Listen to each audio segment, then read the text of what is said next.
بسم الله الرحمن الرحيم والسماء والطارق وما أدراك ما الطارق النجم الثاقب إن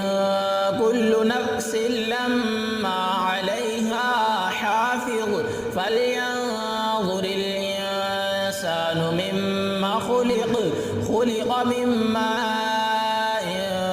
دافق يخرج من بين الصلب والترائب إنه على رجعه لقادر يوم تبلى السرائر فما له من قوة ولا ناصر والسماء ذات الرجع والأرض ذات الصدع إنه لقول فصل وما هو بالهزل